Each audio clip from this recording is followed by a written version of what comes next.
Good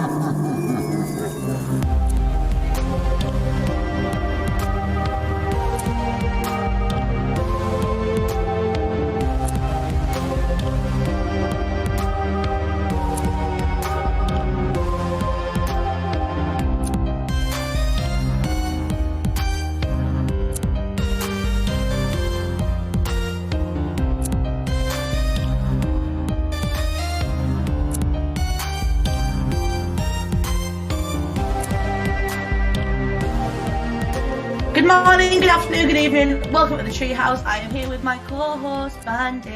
Hello. And this week, the reason why I was like, I want to talk about this is because me and Bandit, we've spoken quite a lot about it, haven't we? About horror being like symptomatic of, like kind of the public's general fears at that point and what what the public are kind of fearing the most. Like at one point, I remember, and I watched, sorry, Callie, but I watched Hereditary with my partner because I'd never seen it before. They watched Midsummer like while I wasn't there, and I was like, you really should have watched Hereditary first. Like Midsummer's a bit too weird, like without knowing, because we watched The Lighthouse, which obviously it's not Ari Aster, but it's an A24 horror film, and it's Robert Eggers.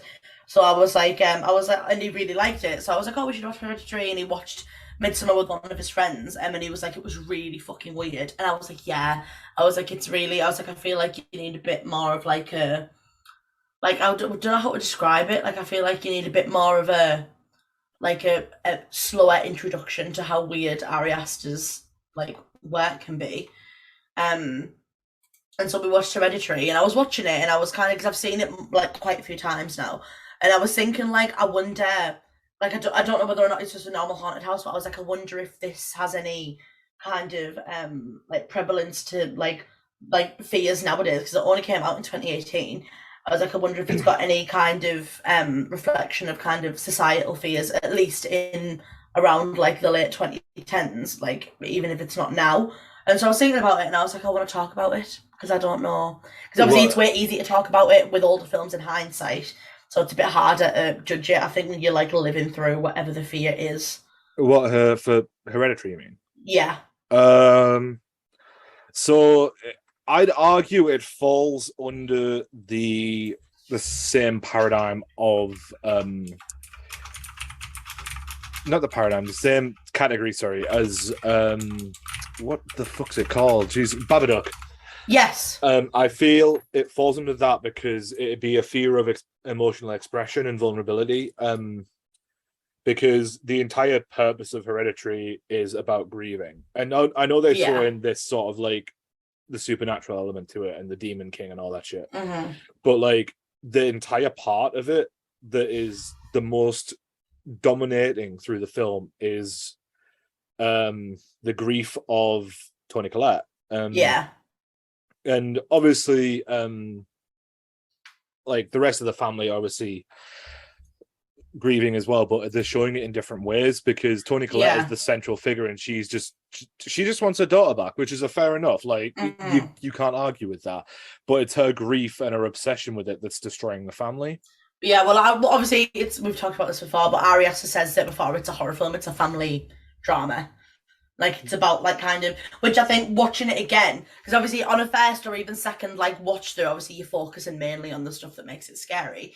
But watching it again, I kind of paid way more attention to to their functionality as a family rather than all the spooky stuff that's going on outside, and how obviously something so like absolutely unfathomable that happening in real life, like not only your kid dying, but dying in such a violent, horrible way, and it being at the hands of your other child. Yeah. Just like obviously unfathomably heartbreaking. And so watching kind of, because I feel like both Peter and her husband, like obviously dismiss her, like essentially completely unraveling. But even then, like when it gets to the end, she's kind of like I feel like it frames it sometimes like she's just going mental when she's obviously not. It's all true. And so her like getting worried about all the stuff and being that paranoid is completely justified. But from their perspective, like they're kind of like, oh, she's going mental, but because they're kind of guys in it, and oh well, everyone grieves in their own way. She's just processing it. They let all this absolutely, obviously, without the hindsight of like the fact that it is actually a demon cult Yeah, without that hindsight, they're like letting all that, because if none of it was true, she would be just absolutely losing the plot. And so they let that happen. Do you know what I mean? They let that happen under the guise of it being grief. They let like this apparent complete dismantling of this woman's psyche. To them, it's like, oh, she's just grieving.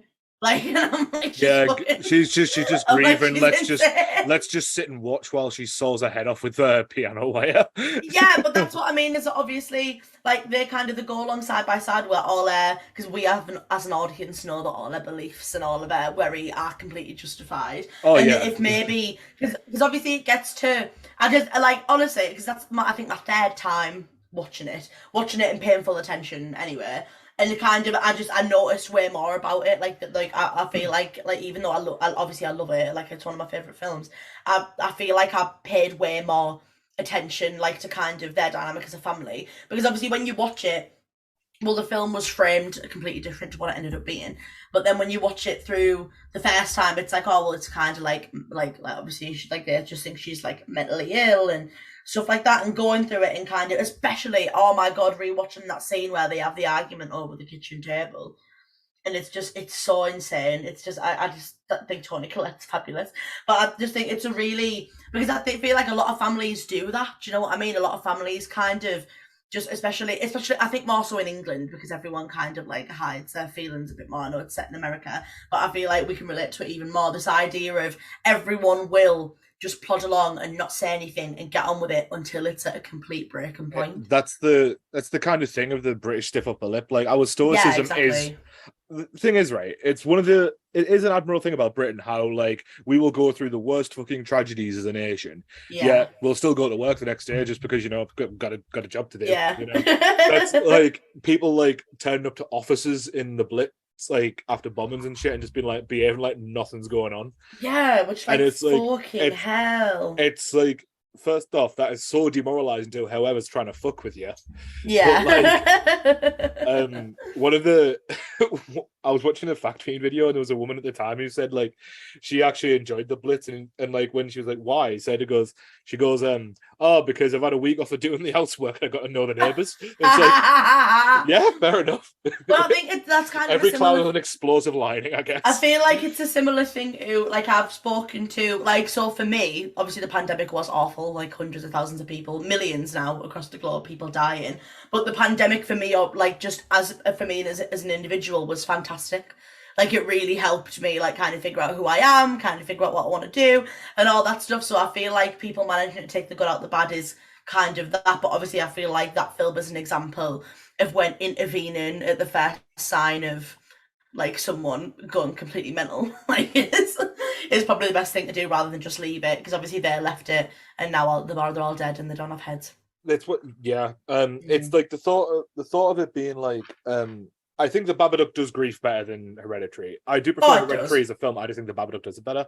I think the Babadook both Australian movies as well. I think the Babadook is better at, like, kind of centralising, like, one woman's grief, obviously losing her husband, because I feel like the entire film is just it's just I can't remember her name, but the mother in the Babadook, it's just entirely, completely just her experience compartmentalised, like and basically. Oh, like, it's just, I've just realised they're the same fucking movie. What are the Babadook? Well, no, I think Hereditary is kind of way more about, like, the family unit rather than just Annie. No, okay, I do understand what you're saying. The only I've just had this dawn realization, because the entire thing of the Babadook is that she created it herself, and a loved one dies and she hates her male child for it, which is exactly the fucking same as Hereditary. Yeah, true. That's actually a really good point. Like, the entire thing of Toni Collette is that she makes miniatures. That's her entire thing. Yeah. And the argument is, for the entire thing, we don't know how true any of this is. She could just be making this up in her grief. Yeah. And then the Babadook is, no, the grief is still there, but the more you talk about it, the weaker it gets. It's just... Yeah. Mm-hmm. Which I think is obviously in... Like, obviously, that scene around the table in Hereditary is them finally acknowledging, because they never talk about it. They never talk about the fact that Peter, like, accidentally killed his sister. And not all this horrible stuff that they're feeling, like obviously accidentally, but it's his actions, and they never talk about it. Like, Toni Collette is just, like, trying to exist and, like, heal, and Peter's obviously in a state of complete and utter, like like disrepair. Obviously, he's like he's like a ghost, isn't he? Like for like the rest of that film, like just stood about in the hallways, like listening to her cry. And that scene around the kitchen table is the first time that they're the first time that Toni Collette's character is like, you killed my daughter, basically, and is like trying to acknowledge it. But I think it's kind of, I don't know whether or not I'm thinking too far into it, but I feel like obviously nowadays way more younger people are less inclined to get married and like have children. And I don't know if like Hereditary's kind of approach to the family unit and that breakdown could be translated into that, because obviously this like Toni Collette's character does exactly what she's supposed to. She has these children, she protects them from her mum, and then like it all kind of unravels and like is completely torn apart anyway. So I honestly don't know. I just feel like it's totally like I just feel like it's a really good example, like a really genuinely realistic, because obviously within horror films, especially like like it's not a haunted house film, but like ones about like ghosties and the supernatural, like the characters aren't really likable. They're usually not very fleshed out. Like they're usually just kind of pawns to be haunted. Do you know what I mean? But I feel like in Hereditary, it all comes secondary to kind of them as people and how they like choose to process like one tragedy on top of the other consecutively. Yeah, but if that was actually my best guess on Hereditary, I would say that it is the unwillingness for people to show emotions for the sign of weakness. Yeah. Because obviously it's not to do that. Like it's and Toni Collette is never fucking shy about crying her eyes out on. Oh, she's well. That was another thing, is that I feel like in a lot of horror films, especially in media in general, I feel like people losing their children is really like downplayed almost. Because every real life instance I know of that happening, it is like literally the most disgusting, visceral, like screaming, crying, like absolutely, like the most hysterical you could ever imagine a human being. And I feel like that's really rare. It's really rarely portrayed that way. Obviously, there's usually crying, but it's usually very much like. Whereas Toni Collette, like literally screaming at the top of their lungs, like beating the floor, like just screaming that she wants to die. Ugly crying. That's the thing. It's like not even ugly. It's scary almost. Like I remember watching that. Because obviously it's realistic. Like that is like the level of pain that must be. Do you know what I mean? It's not like it's no. I think it's probably the closest portrayal that like people will get to something that visceral and horrible happening. And so I remember watching that for the first time and being like, fucking hell. But because it's the first film I've ever seen that's just put it there and been like, well, this is actually what people behave like when they lose their children. Especially in such a horrific, gruesome circumstance. And so, like, I know this is just becoming like the Hereditary episode, so I'm sorry, I promise we'll move on at some point. But I remember it feels, because a lot of horror films, I feel like it's a bit harder to suspend your disbelief, because that's why I think Jordan Peele's films do so well as well.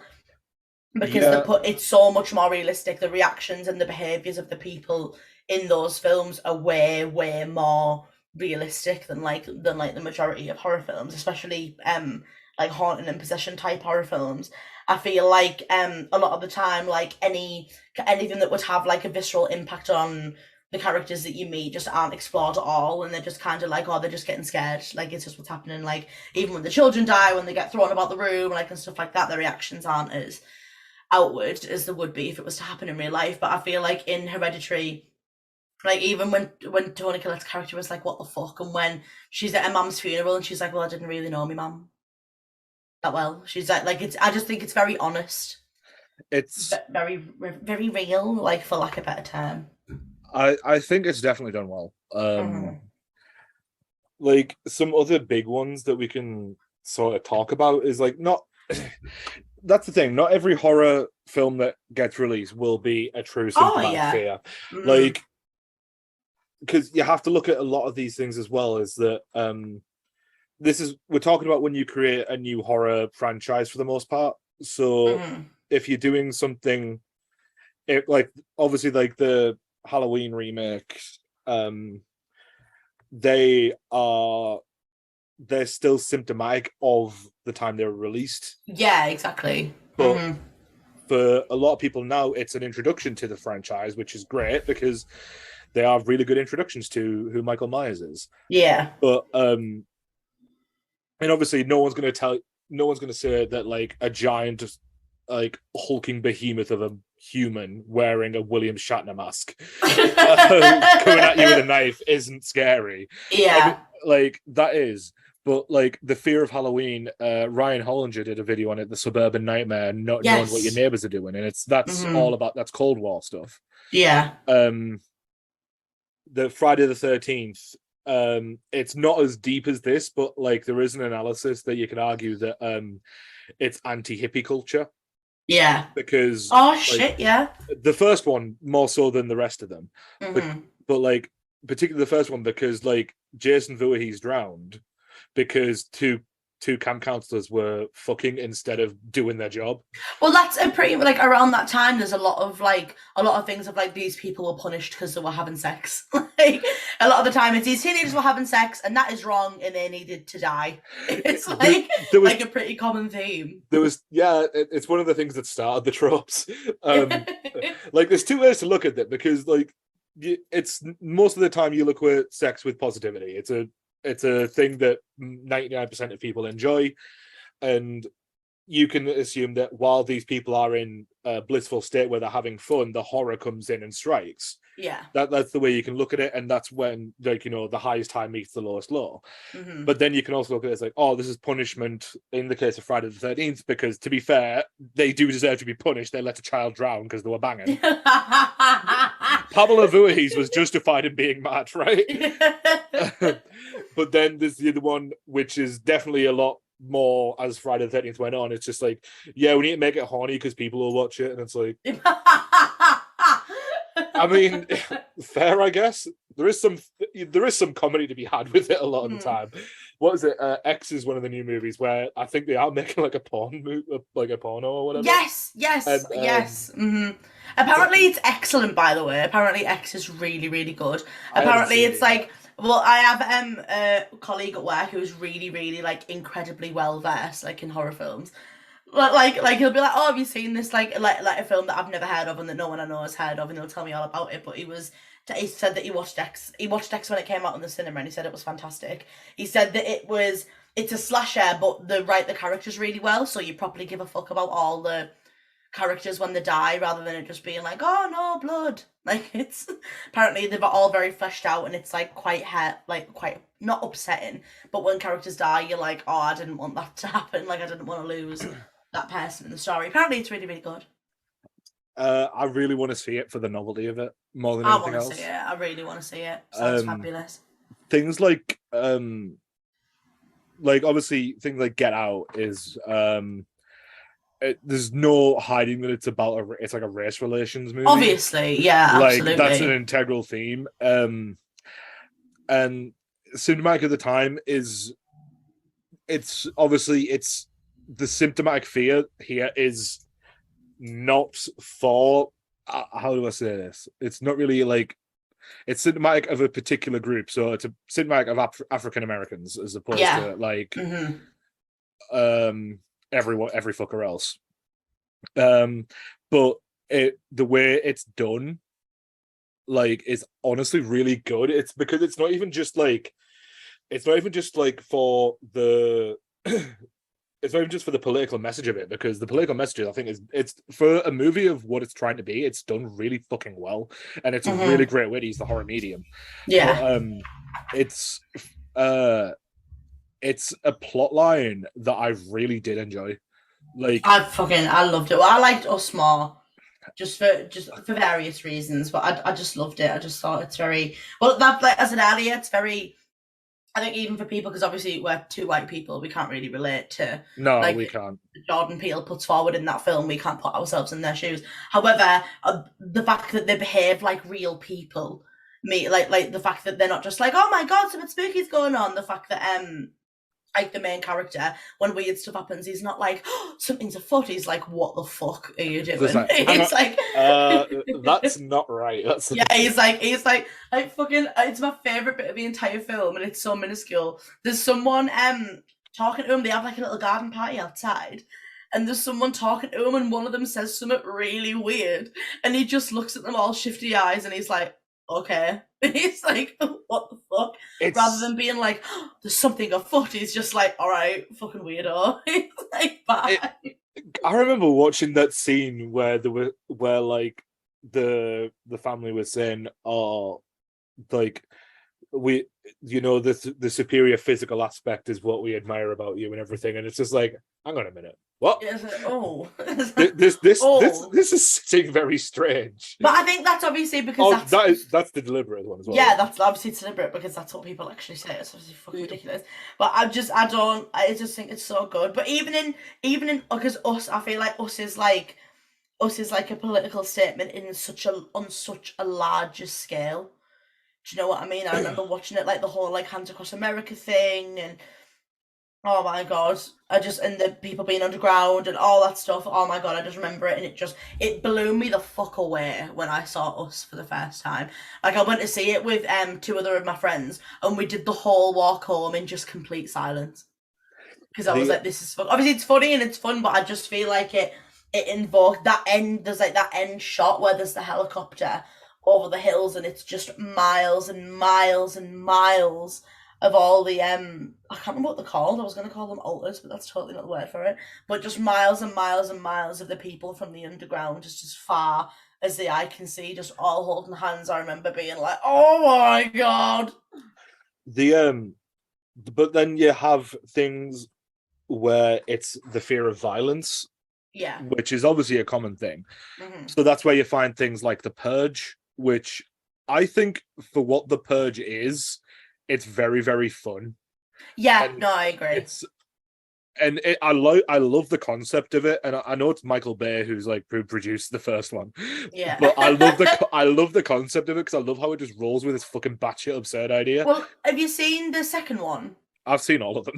Oh well, I remember. I genuinely think, because I think that, with all due respect, I think that The Purge as a series is like. I remember when I saw the first one, I was like, "Oh, this is fun, this is cool," but I didn't really take it very seriously. And as it went on, it's got way, way more. Like, I don't know how to describe it. Like, way more like actual, real cultural and political references. Like in the second one, obviously the rich people hunt poor people. Yeah, if they have a hunting ground. And then in the first Purge, which was fantastic by the way, like especially compared to Election Year, it was so much better. Election Year is the worst one.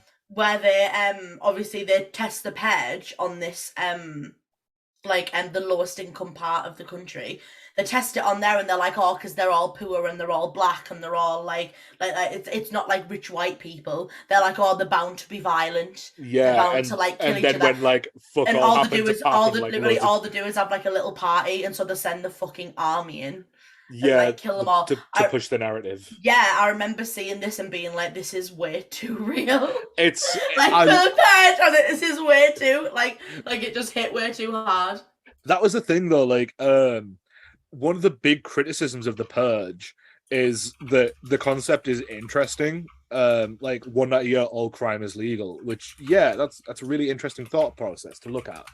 But then, it really falls down when you think everyone will just go out and fucking kill each other. It's like, no, probably not. Yeah, well, that's not going to happen. Well, isn't the theory that their theory is like lower income groups are more violent, therefore they'll kill each other, so it'll kill off like the lower income groups, and then obviously that's like completely false. So that doesn't happen, and so they're kind of like, oh, they're poor, they'll all just kill each other. They're animals, and then when it doesn't happen, they're like, oh, because I think the majority of people like especially like working class people aren't violent people. They're not out to hurt each other. Like whenever I talk to anyone about the Purge and I talk about like what crimes people would commit, there's not one person who wouldn't just do stuff where they can gain extra money.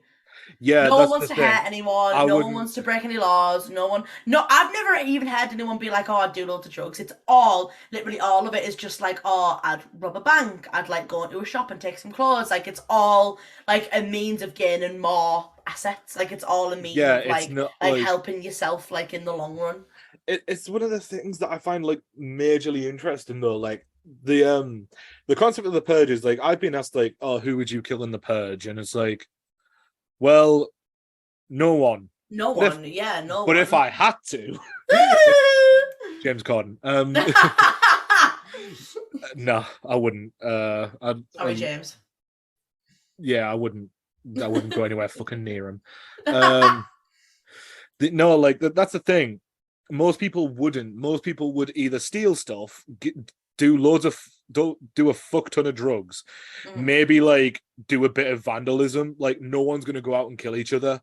No, Like, it's not a thing. okay, there are. We can't say that no one would do that. There are some people who would, absolutely. But I don't think, obviously, that film is because honestly, I entirely think that the kind of the ideals of the rich people in that film that they put forward is, especially in England, where we are so viciously like divided by class. It's not even exaggerated.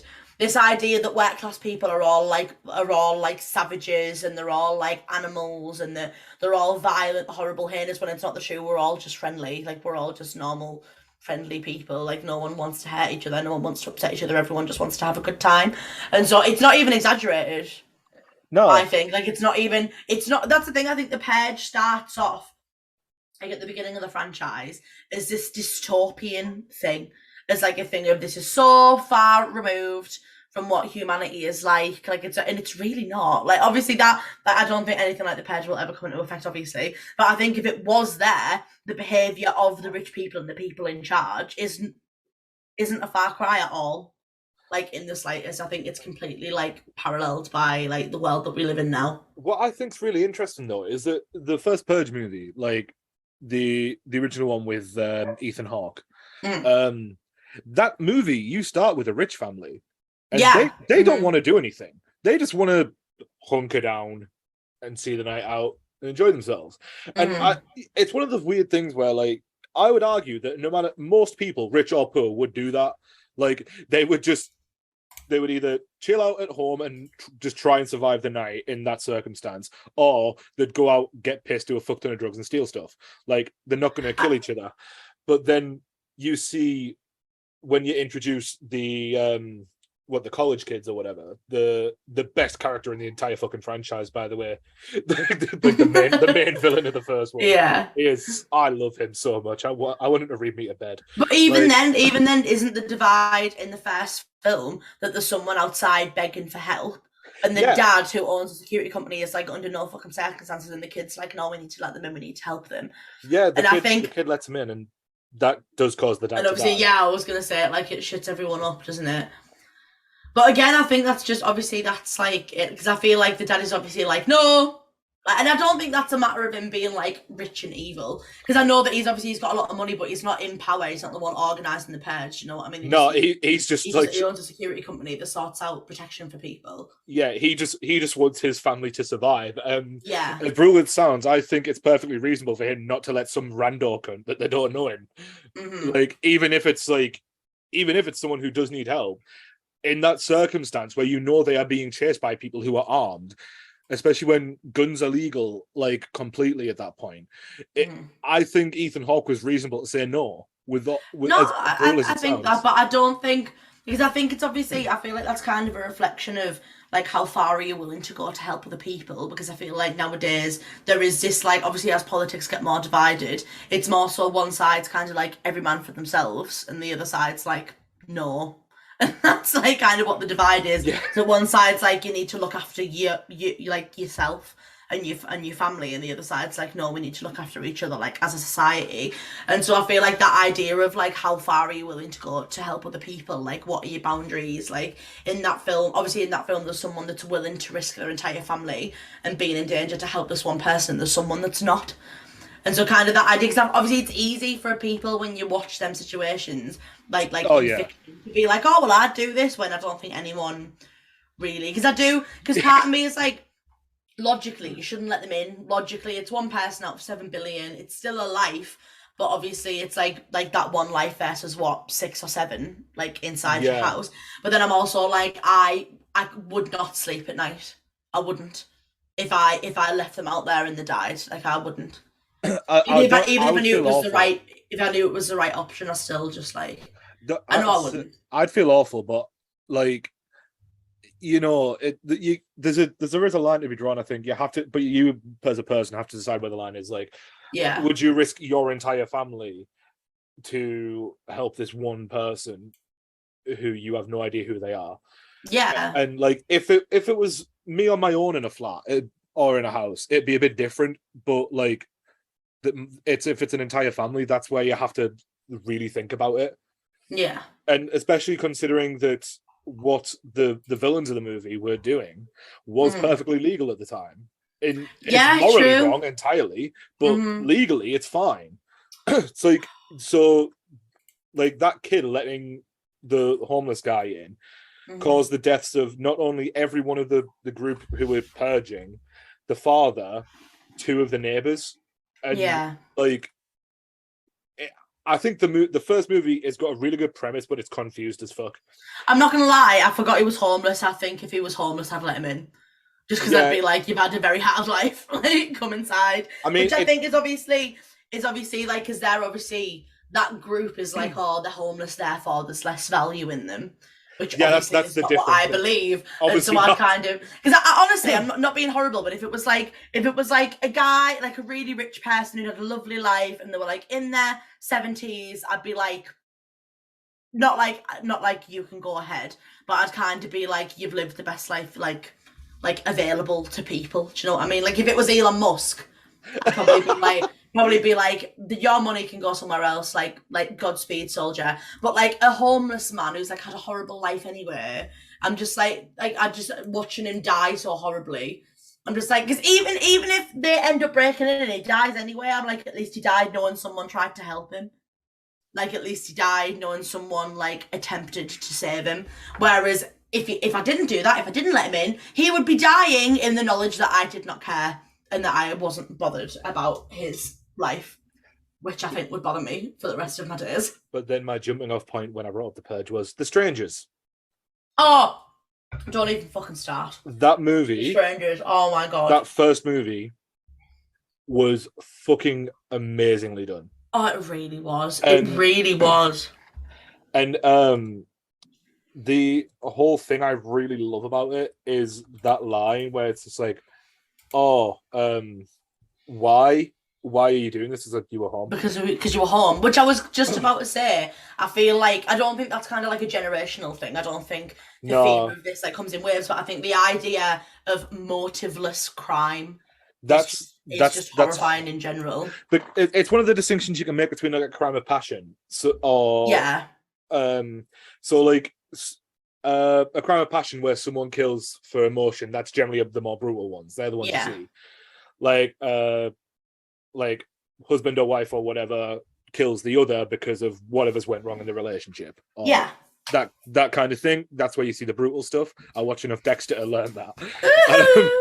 You see, the quick ones are robberies gone wrong most of the time. Yeah.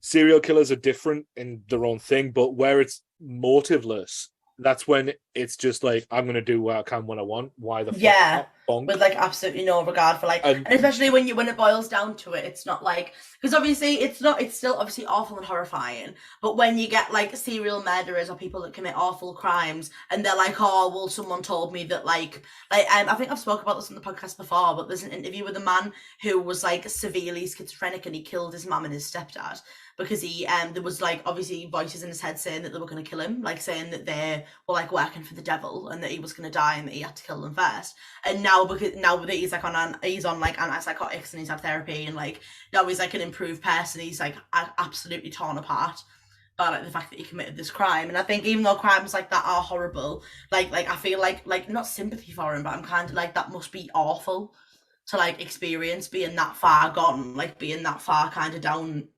like being that severely mentally ill. But it scares me more when there's people who do commit horrible, violent, heinous crimes, like completely motiveless, and they get found sane. Yeah, in like a court of law, which obviously I don't know if the strangers would. I don't know if they would in that film. Obviously, you don't find out who they are, but the fact that they were just like, "Oh, you were the first house that we picked." Yeah, it's that I think that's what's scary, just because there's no rhyme or reason to it. Like, you can't justify why a husband or wife would kill their partner or someone would kill someone they're trying to rob. You can't justify what they're doing, but you can understand why they're doing it. Like you can understand that this person got stabbed because they had money and this other person wanted it. Yeah. You could understand this person's spouse cheated on them, so they killed them. You could understand. It's not justified, but you can understand. But you get where you get where that streak of wanting to hurt someone comes from. Like, but with the strangers wouldn't pass. Like, they would be. I don't think necessarily be like a psychopath test style thing, but it'd be like these are just people who are just either so far gone off the deep end that it's like unsalvageable. Yeah. And I think that is a problem that a lot of people have with the strangers, where it is just sort of like beyond to the point of ridicule. Yeah, it's where it's like comedic, where it's like that thing. It's a horrific fucking quote from history, and it was like one death's a tragedy, a million deaths are statistics. It's like that's the that's bloody hell. No, yeah. That's the kind of vibe it is. That was a Stalin quote as well. Oh fucking hell, Jesus! But like, Christ. it's not wrong either, though. Like, no, it's not. No, it's not. Especially when something is so small and done personal, it feels more personal, and like that's why The Strangers works, because it's an attack on two people. Yeah. Like, and there is a third person as well, I think, who dies. But like, it's why Pray at Night didn't work for a different reason.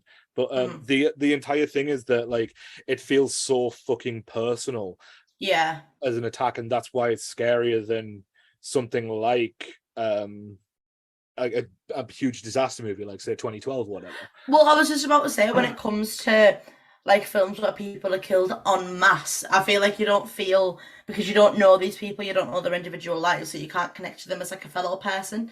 They're literally just an extra in a film. Yeah, so when it's like when they're wiped out completely, when it's like hundreds of people all at once, you're kind of like, oh no, that's sad. But when it's like people that you get to know and you see the house and like, you know, the situation they're in, it's just them and like it's kind of like, oh fucking hell, like it makes you feel sick, I think.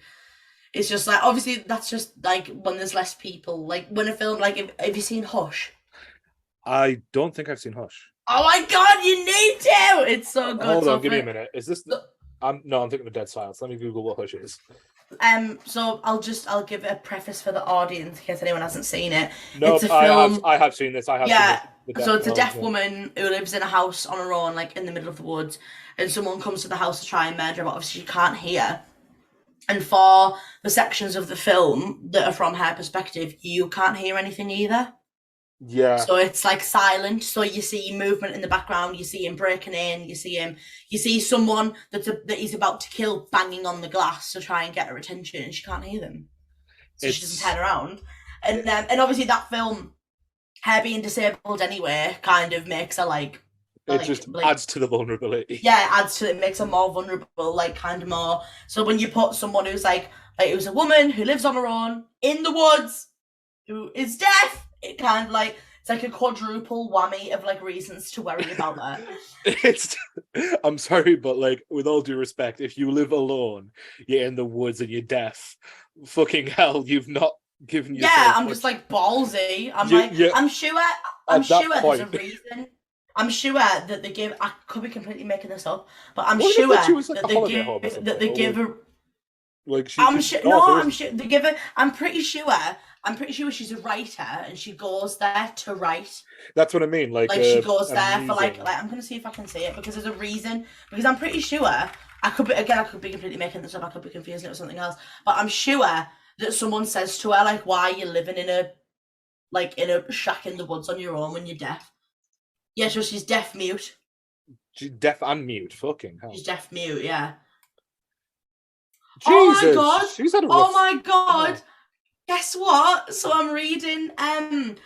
Was this on purpose? I don't know if it was, but Hush is. I'm gonna see if it's the same person. It's Mike Flanagan. Mike Flanagan. Mike Flanagan. I know that name.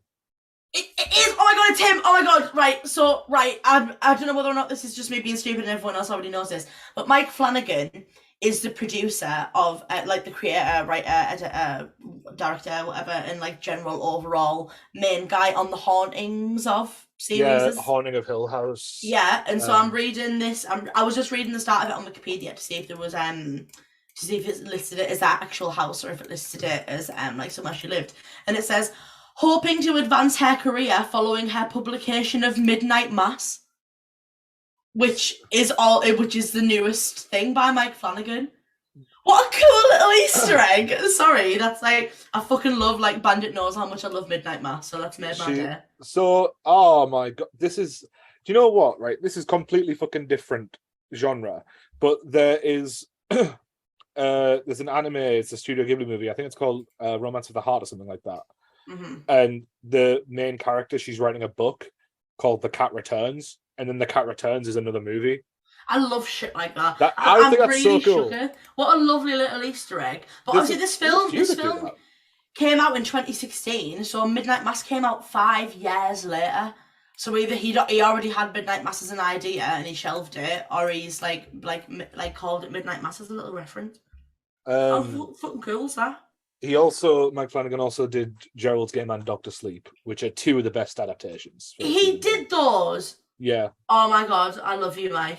He's very good at his job. Mike Flanagan, you are an absolute G. He did Oculus as well, which was really good. Oculus was fucking weird, bro. I loved it, but it was weird.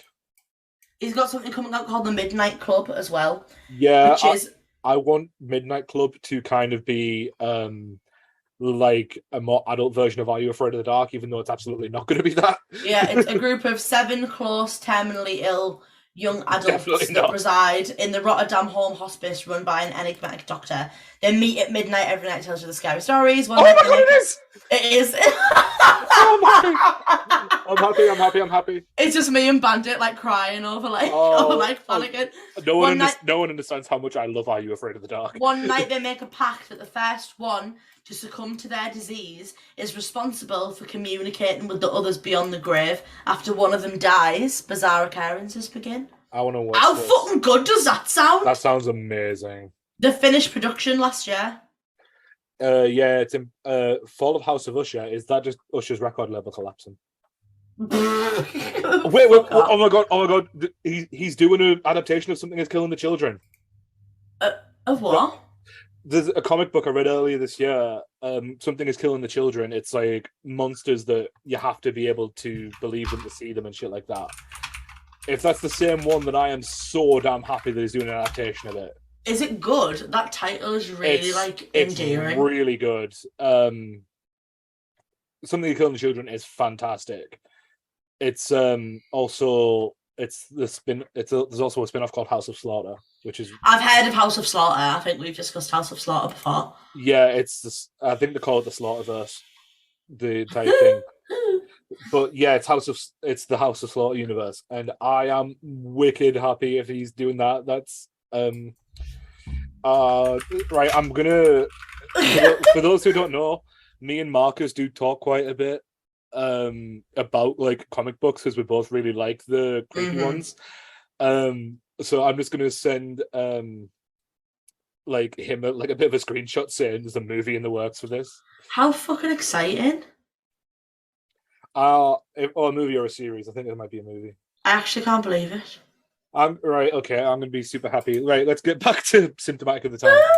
Anyway, what were we talking about? We got onto Mike Flanagan. I was talking about Hush. Yes. Then we were talking about The Strangers. Yes. There was a thing about we've mentioned this in Zombies where like the whole aspect of the zombie horror done well is it's like zombies are meant to be a fear of loss of autonomy,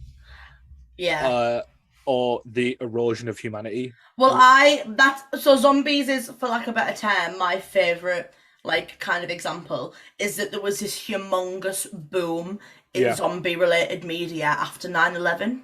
Because of this idea of like an infection like within society that you can't really do anything about until it's too late, and by the time something's happened, it's killed loads of people.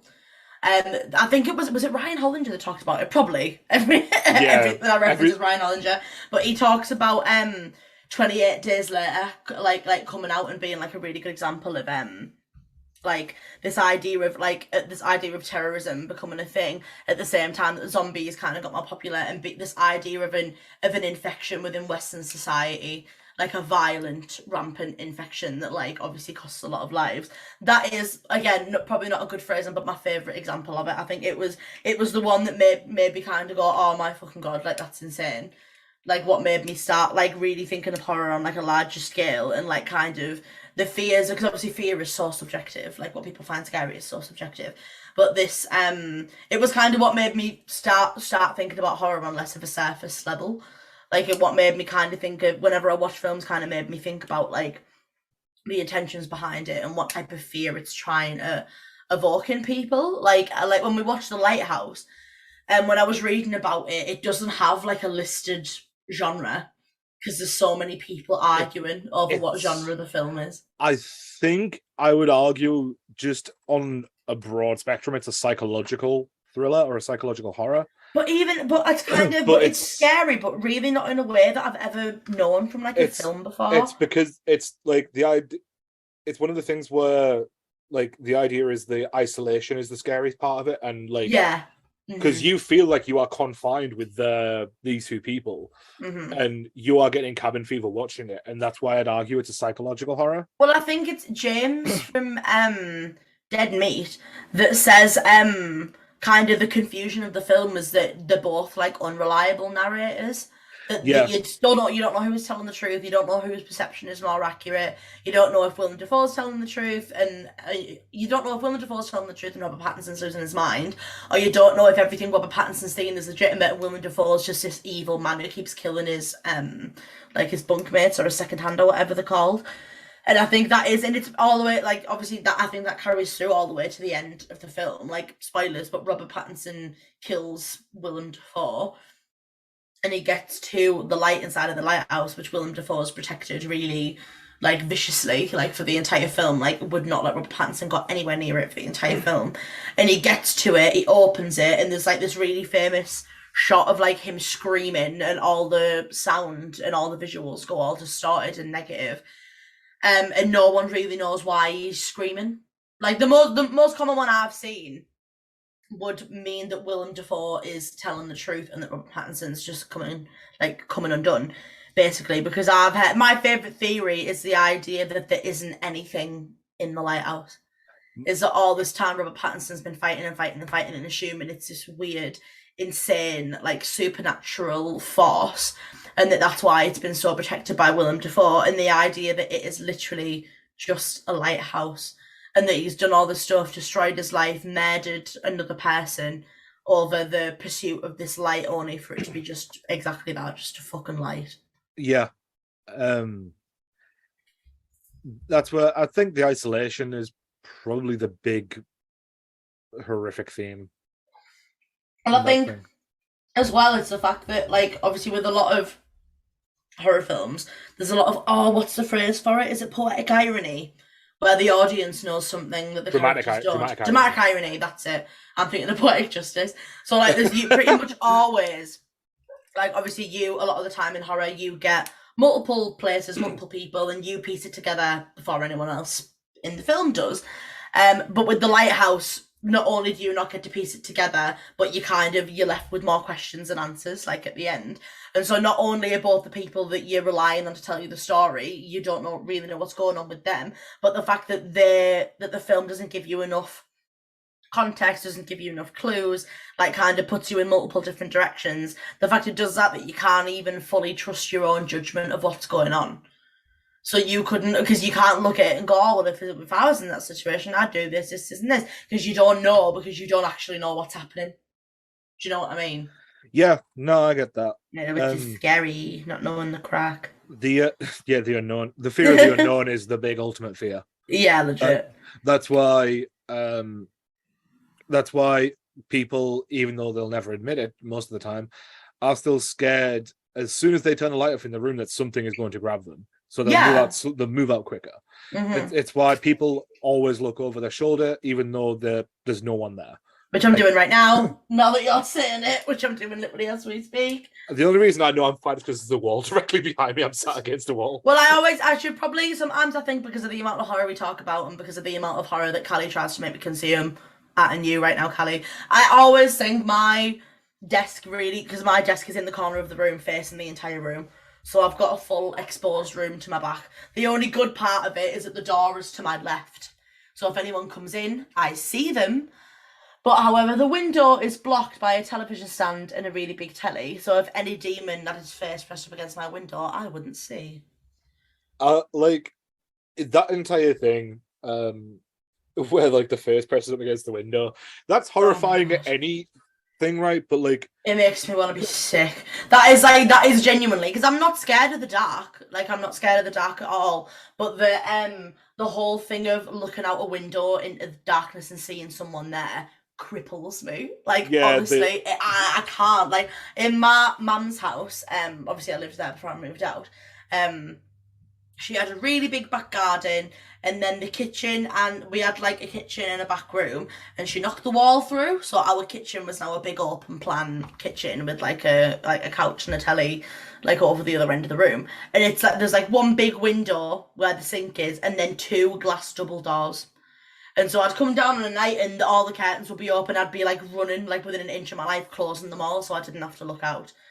In winter, obviously when it gets dark at like 5 p.m, it's horrible spending like 6 hours of the day still just in the dark and having to close all the blinds.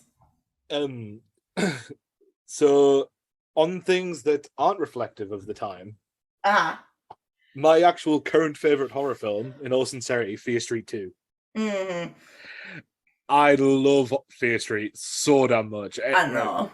It's so good. I'm sorry. But I do think the Fear Streets like kind of hone on the like societal fears of the time that they're referencing. Yeah, do you know what I mean? It's all nostalgia. So like that's they're all homages to like other horror movies. For those unaware. So Fear Street 1, which is 1994, I believe, is Scream. Then there's 1986, which is is it 1980? No, it's 1982, I think. And then which is Friday the 13th, the best one.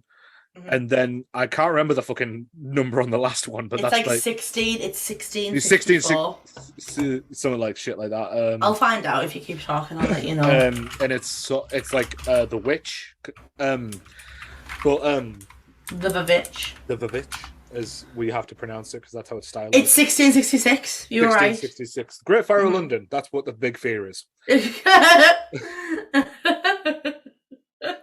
I think we've talked about this before, but I felt like the first 10 years of my life, we spoke loads about the Fire of London, and now no one talks about the Great Fire of London anymore. Yeah, we heard about it a lot. And then in primary school, I feel like every fucking history lesson I did was about the Great Fire of London, and then I hit secondary school and just everyone just forgot about the Great Fire of London. Yeah, primary school, I learned about the Great Fire of London, like a few other countries in like their history, and then it gets to secondary school, I'm learning about Roman politics, American financial history, the Battle of Britain, and Jack the Ripper. We learned about. In secondary school, we did loads, like pre GCSE. Vietnam as well. Actually, I did Vietnam. We did Vietnam. We did Vietnam for I don't know what for, but we watched Hotel Rwanda one day, and I don't know what subject we were studying, but we did at GCSE we did American West and like medicine and history throughout Britain. Yeah, so for my GCSE we did the Wall Street crash, Cold War, Vietnam, and we did like World War II, like the post-war stuff, like the Berlin blockade and shit like that. Yeah, we didn't do any Second World War stuff at all. We did, but it was more on stuff like after the war and politics, and so it was all interesting. It sounds interesting. So I want more Great Fire of London. Yeah, Great Fire. More. Samuel Pepys, that was his diary. Started in a bakery. It's Did it actually start in a bakery, or is that? It's apparently, I don't fucking know. Because I was Googling it a couple of weeks ago, because I was like, is it actually a great fire? It was Was alright. it actually a great fire? it was okay. It was a mid-fire. It was average. I'm trying to see how many Well, buildings. in fairness, right, there are records of King Charles going out and helping people. Oh my god, it was 4 days long. Right, it was a big fire. Yeah, it was a chunky fire.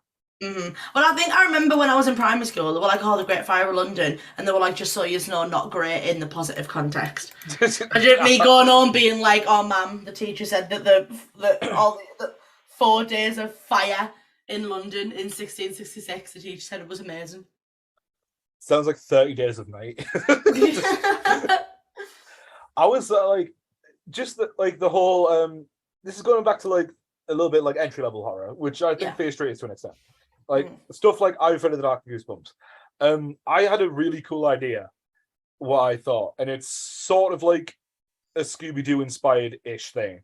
And it's just like these kids have a secret clubhouse style thing that they go to, and they don't want all the other kids going there. So it's called like a build a ghost. So they create this legend law of like a ghost groom or a ghost bride or whatever. And the background. And then it turns out they just fucking manifest this ghost to life. Oh.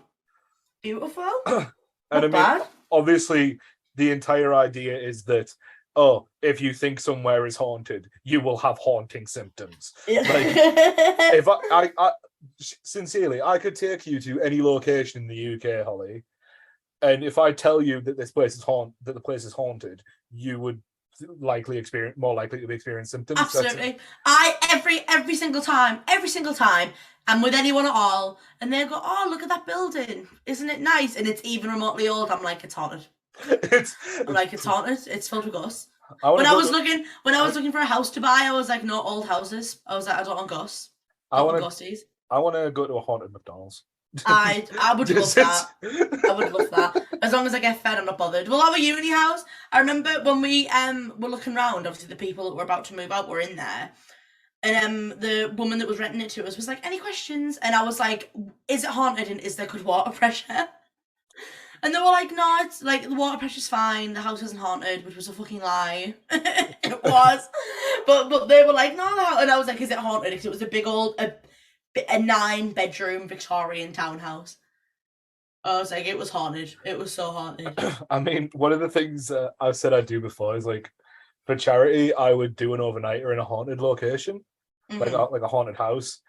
And I feel like I would be a proper Shane Madej about it, where I just wouldn't care. I can't relate to that. Like, provided I've got Wi-Fi, I'd be fine. I think if I had Wi-Fi, if it was somewhere that had decent takeaways. Yeah, like if say like, all right, we find a haunted location in Leeds. We're just away from the train station. I need to be somewhere. I would prefer somewhere, if I'm gonna make me stay in a haunted location, I would like to be able to deliver Wagamamas. That's all I demand if we're gonna be going to haunted location. Oh, there is one in Leeds. I want noodles. I want noodles. There's a Wagamama in Leeds. There's most of them everywhere. We could go to Newcastle if we wanted to. But anywhere, pretty much anywhere that's got a Wagamama's, I'll do a haunted thing as long as I can. As long as I can Uber Eats some ramen to our location. What happens is you just get like someone wearing like a delivery uniform and holding up the figure. They're just not there. It's just a cap like no. With a pizza. Oh my god! Honestly, I think I'd be able to do it if there was loads of us. If like the entire of Robot Republic like put down sleeping bags in a random scary place, I think I'd be okay. But if it was just us two, nah, you'd be on your own. I'm very sorry. Couldn't do it in a BuzzFeed Unsolved setting where there's just 2 ears and a cameraman. Nah. I need ultimate protection. I'd be in the middle with a circle of the tallest members of Robot Republic in like a circle of sleeping bags around me, and I'd make sure that they all had weapons. I'd be making people do cycle assault around me. I'm not risking anything. I'd just go and fucking sleep in the Sally house, mate. I wouldn't care. Oh no, couldn't fucking pay. I've slept on a concrete floor. I'll sleep anywhere, mate. Even then, though, I'm not even like completely outside of the fact that I'd be haunted and ate by ghosts. I'm really picky about where I sleep, so I'd need a soft, comfortable surface. Like I couldn't just like I'd need a bed. Like I couldn't just do it on like the fucking ground. That's an interesting thing though as well. So I think I did notice when I was studying horror and thriller for a brief amount of time in college Mm, was we go through cycles of what we culturally like to see in mm, terms of supernatural and human. mm, So supernatural was everything from things like The Exorcist and The Ritual to human, which is things from Friday the 13th, Nightmare on Elm Street, all that shit. And I know there are supernatural elements to these things as well, but like the primary focus is a person or what was a person. yeah, Jaws and things like that would also come under human horror because it's something that a human could theoretically experience. yeah. Like I can tell you for now, there is someone who has been eaten by a shark at one point. Well, Like, hasn't Jaws kind of been blamed for perpetuating the fear of sharks? yeah, it wasn't just Jaws. Like, Jaws is based on some attacks that actually happened Mm, in like the book Jaws is based on some stuff like that. Then the movie came out, and the movie's great. Still holds up pretty well, mm, and it's people began to fear sharks more, incredibly more, to the point where it harmed conservation efforts. yeah. And that is a problem, and like it is a shame. And the guy who actually um wrote Jaws felt like so bad about it. He did nothing but campaign about like shark preservation. Oh, Like, really? yeah, he felt really bad about it. It's Well, like it's like one of the things, like, do you know the whole alpha male shit that's going around, whatever. Like yeah. the concept of an alpha male. The guy who wrote that literally 2 years later, I think, published another book saying, "Oh no, that was actually wrong." But it's just so ingrained in culture now. Like, Well, I was talking to, I think I might have spoke about this the other week. I can't remember who I was talking about it, but the person at work that I was talking about earlier, that's really like well educated in horror, was talking to me about something called the Tiffany problem, which is okay, when people who write fiction and who make like fiction in media that's like era pieces, that they have to include certain complete historical inaccuracies in order to evoke the time. So the reason why we got onto it is because he was talking to me about, obviously, The Woman in Black is a book set in the Victorian times, but that was written and released in the 1980s. yeah, um, and to evoke the time that she's writing in, the writer, oh, what's her name? Susan something. Talks about London being really smoggy and like it being like a machine capital and stuff like that, when it wasn't like that at all in the time that she's writing it in. But for some reason, we as an audience associate them two things. And so if she hadn't have written it like that, London in Victorian times wouldn't have been as recognisable, because we don't have like them features that we imagine when we think of London in the 1800s. And the reason why it's called the Tiffany problem is because the name Tiffany was really common in medieval times, because it was short for like a really long it's like Tifarad and Doja. It's like a really long fancy name. And but when you think of the name Tiffany, I don't know about anyone else, but I picture like kind of blonde, like last girl, like not like blonde first dead girl in a horror film, I like kind feel of a bit of bimbo archetype. I But picture either the was it the jewelry thing, yeah. Mm-hmm. or I picture I think we're alone now. Who? The song I think we're alone now. The Oh person sang yeah, that's Tiffany. but even then, it's not. You don't think of Tiffany as a medieval name, It like doesn't. it's It just because it doesn't sound the same. Like I suppose like it's just a thing of a medieval name. It sounds too modern. yeah, which is, but obviously it was really common. But if Uh, I was to write a period piece set in the medieval times and name a character Tiffany, if you were reading it, you'd be like, "What the fuck?" Like she wouldn't be called yeah. Tiffany, but she would. Like historically, she would. So It it's like writers, because they want to evoke a certain time period. It's about writers like sacrificing the realism to historical make it. accuracies, yeah, to make it more appealing, like so the audience can recognize the time period more. And I watched again, I always forget whether or not I've said stuff in the podcast already, so sorry. But there's a series that's moved to be a podcast now, but used to be like a little clip series on YouTube called Something Scary, by a channel called Snarled, and it was a woman called Sapphire who would tell like little folklore horror stories. and they've got an episode about Ouija boards, and about like the history of the Ouija board, and like they play a clip at the start where when Sapphire first started doing the 60s, it's been running for years, and when Sapphire first started the series, there's a clip of her being like, "I will never ever ever fuck with a Ouija board." And the episode is about like what changed her mind, basically what made her like be more open to using a Ouija board. And basically it's because the Ouija board itself as a product was like a neutral thing. It was just a piece of equipment up until The Exorcist came out. Because at the start of The Exorcist, the little girl who gets possessed is playing with a Ouija board. And obviously what happens in The Exorcist happens. And so it gave this connotation that Ouija boards will bring out that level of like possession and demonic reaction in people. But before that, it wasn't that at all. The only issue was you weren't supposed to tell, because you're not meant to, if you use a Ouija board, you're not meant to tell them to, like kind of being like, oh, give me a sign, like asking them to do things is a bad idea because it invites them into the room that you're in. That was pretty much the only rule, and people used them for years without any like major issues. And then as soon as The Exorcist came out, it became this symbol for evil and for like evil spirits and like the other side, which I just think is so interesting because it went decades and decades and decades of being what it is, which is just a Hasbro piece of cardboard. And then one film completely changed its entire reputation. I think it's just goes to show the amount of things like the media or art in general actually can do to a society thing. Like there's a funny thing I would really like to do is just try and make something that's completely not scary. Yeah. Like, it does it really well with balloons. Mm-hmm. Like balloons aren't scary as a thing; they're just sort of there. And then, but when you watch it, particularly the new one, you've associated that every time the balloons show up, that Pennywise is there. So you associate the balloons with fear, and you become scared. Mm-hmm. I want to make something that's like not scary.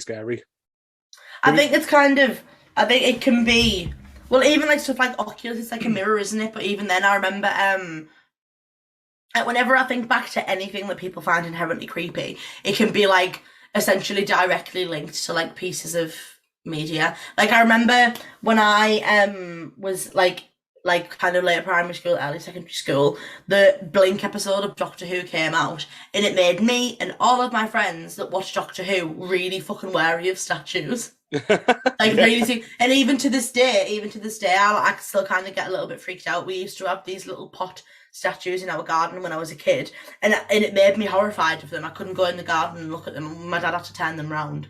Is that that one episode of Doctor Who?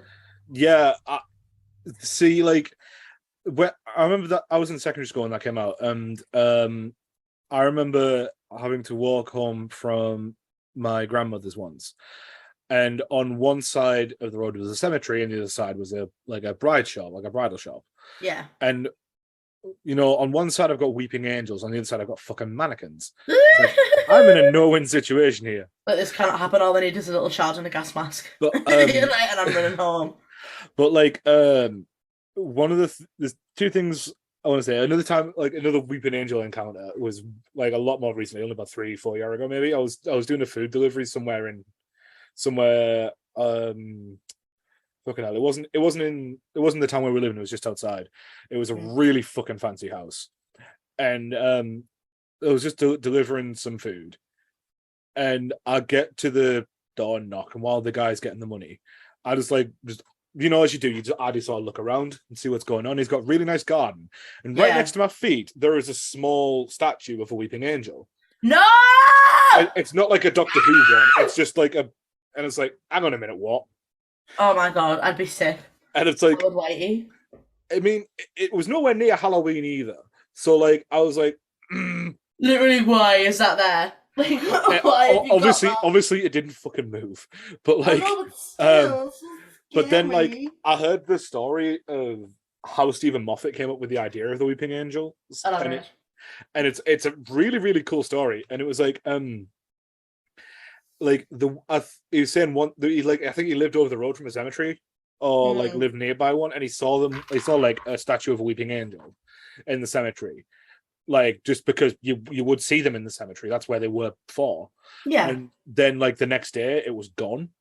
So like the obvious thing is someone's like moved it. It's been moved, yeah. It's like someone's like got a crane overnight, moved it, so like they're not disturbing traffic or whatever. Mm-hmm. But like that idea is actually like really clever. Yeah, it is. It's really, really good. Well, I always kind of thought that about like about all the scary Doctor Who stuff in general. Like fucking like the Silence of the Library episodes. The bad guy was a shadow. Scary. Obviously, it was Vashta Narada, but they like manifested as a fucking shadow, which obviously you can't get rid of no matter what you do. The Like Weeping Angels. Flesh. Yeah, if you avoid Weeping Angels, but you can't get rid of your own fucking shadow. It's a good job I was old enough to not get scared when the episode came out, or else I would not have been able to function. I just kind of like how no one has the fucking mindset to just like close one eye at a time when they're watching Weeping Angels. Like, why do people just not do that? It must be set in a universe where people can't wink. Yeah. Weeping Angels got fucking so much less scary as the time went on. Well, I think it was because the show does too much of them. You saw them moving, didn't you? Yeah. Like, which takes away literally the entire the entire crack. Like it takes away because the point of the Weeping Angels is that obviously like looking away from something you don't even think about, like kind of pinpointing your focus and your vision. You don't even think about it, like you do it naturally. And so the idea that like that they only ever do anything when you can't see them is what makes them scary. Is that you don't know how much they're moving, at what rate, you don't know what they're going to do, you have to keep your eyes on them like at all times. And so the fact that then you then see them move, I'm like, it completely gets rid of like that entire fantasy. That one where the Statue of Liberty becomes one. Oh, fucking hell. I'm sorry. Like, New York has about 8 million people living there. Yeah, there's no way there's not one person. There's no way there is not one fucking person at any given time looking at the Statue of Liberty. I'm so fucking glad Russell T Davies is coming back. Yeah. The David Tennant's back as well. Catherine Tate's back, I think. There's rumours that pretty much everyone, like from that era, you know, Donna's dad. No, is it Donna's dad? Yeah, it's Bernard Cribbins. Yeah. Mm-hmm. Rumour that he's coming back also. I love his character. Oh, I do. He is absolutely so lovely. I can't wait. It's going to be amazing. It's going to be really, really fun. It's the first time in ages that I've been like properly excited for Doctor Who. I haven't watched it properly like consecutively since David Tennant left. That's how long it's been. Jodie Whittaker got such a bum deal. Yeah, she did. She was really, really good. I watched a couple of episodes when she first started, and I really liked her. But it was the writing, obviously, because Doctor Who was like, because it's obviously like anthology. It's nothing without it. Oh, I was going to say as well. Apparently, there's a rumor that John Smith's coming back as the Master. John Sim. Oh, I said John Smith. John Sim. John Smith was the Doctor Who alias. That was. I was going to say John Smith was David Tennant's name in the Jadoon episode, wasn't it? It was, and the Krillin episode. Oh yeah! Oh my god! I'm a fucking idiot. Apparently John Sim's coming back for the Master. I learned her name the other day. The one who plays Missy. Oh, I don't know her name. I can't remember. She was in Bad Education. No idea. Oh, I love her so much. She was brilliant. Apparently they're bringing back isn't it Freema Agyeman for Martha. Yeah, apparently they're bringing her back as well. Yeah. Which Martha is is my favourite companion of all time. Which I know is a controversial statement, but I won't be budging. Mine is Rory. Oh no. But that's also because I didn't really watch Matt Smith that much. I haven't watched anyone properly since David Tennant. That's why. Me and Jack talked about Doctor Who last week as well, so I'm probably not going to dive down the rabbit hole again too much. I was going to say it. Well, we're actually, I think we've probably covered everything we want to cover, haven't we? We're getting off topic. We've managed to stay on topic almost for a full hour. That's insane. Also, a question for each of us to elaborate on. Yeah. If you were to make a horror film now, symptomatic of the time, assuming you had every resource or whatever you had at your disposal, symptomatic of 2022, what would your big scary thing be? Does it have to be something that scares me or something that I think scares people en masse? A societal fear. Okay. Give me a second. You go first if you've got an idea, because I need to think. So, like, right now, I still think the big societal fear is just the world ending. Yeah. Because it's not, obviously, world ending things are a 10 a penny. Like, but the known world sort of collapsing in on itself, and we are scared of rebellion, we're scared of those in power. I think something like society would probably be where I go. Yeah. I was going to say, I think mine is, I think mine, because I think it's the first time in quite a while where there's been like threats to us as people that are on such a huge scale. Yeah, it's like, do you know what I mean? Like a worldwide scale rather than a personal scale, or even just our own town, our own county, our own country. It's now a worldwide scale. And so I don't think I'd do zombies or something like that, but I wouldn't think do I'd do, zombies. you know, one thing that I think would be like good if it was elongated. There's an episode of the Twilight Zone, the reboot that Jordan Peele produces, called Not All Men, where men become like savage and violent and horrible, like an infection spreads like through men, like literally across the globe. I think stuff like that's really, really interesting. I think obviously because I feel like there's a lot of discourse at the moment about like marginalized groups and people being divided and like politics getting further like the left and the right becoming more and more and more divided. And so I think if it was kind of one group that was isolated and had like something that was really hard to prevent, like passing all the way through them on a global scale rather than just like one country, I think that would probably do the job. Because even us, like us is only in America. Like when we were watching the film, when we came out and we talked about it like a couple of days later, I was saying like, oh well, like we don't have to worry about that because we're in the UK. Yeah, that's the thing. I was like, it doesn't affect us, but if you make it where it's worldwide, you know that there's not really any hiding it. But I think that's combining obviously all the stuff that's going on in the Ukraine, combined with kind of how far the politics is going, combined with the pandemic, combined with an entire globe kind of being put at a standstill, because of something that they didn't really anticipate. I think I would just do a Black Mirror meets The Boys style scenario. Where I would just have someone who's definitely not a politician, definitely not having a cheeky tug to like watching like one of those poverty adverts. Yeah, like, I know what you mean. Because fucking well, not even just for like foreign aid, for this country as well. Fuck poverty porn. That is entirely legit. What those adverts are. Legit, completely, absolutely.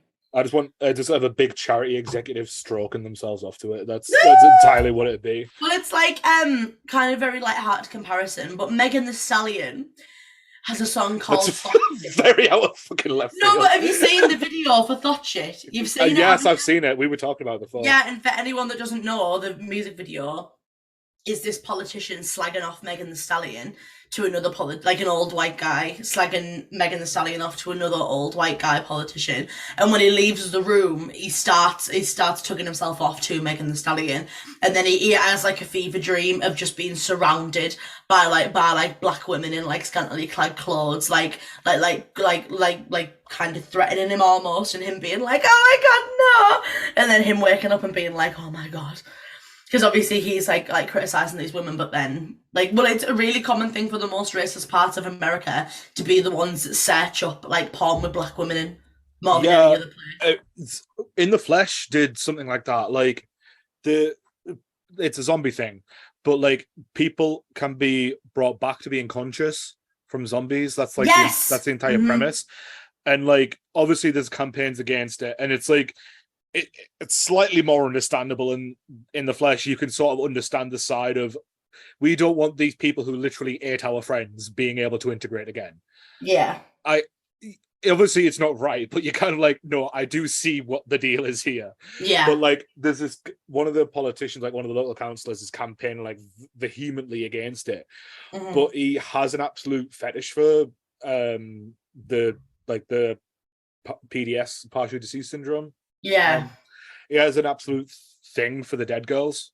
Oh, God. Like, there's a brothel on the outskirts of the town where he goes, and it is just girls who have partially deceased syndrome. and that's where it goes. And there's a scandal about it. Oh my god! And it's like it's just entirely correct. If you're entirely opposed to something like that, chances are you get off to it. Yeah, I'm just like, maybe look inward. Look inward. But what an interesting episode this has been, Bandit. It has been. I want to hype up Umbrella Academy season 3. Oh yeah, when does it come out? 22nd of June. Wonderful! How exciting! I'm Stranger Things comes out soon as well too. Yes, Stranger Things. I'm looking forward to it. I love Stranger Things. We're getting too excited over stuff. We've done so much screaming in this episode. I'm sorry, but like content is getting good again. It is. It's gonna be fun. It's gonna be fun. Bandit, where can the people find you? Find me on Twitch, TikTok, Hover, and Twitter at the Bandit King UK, or a variation of that. And I am HX, multiple L's and a Y on everything. Again, if you can't find me, I'm always stalking Bandit. I'm always hovering around Robot Republic. So from all of us here in the Treehouse, take care. Beep boop!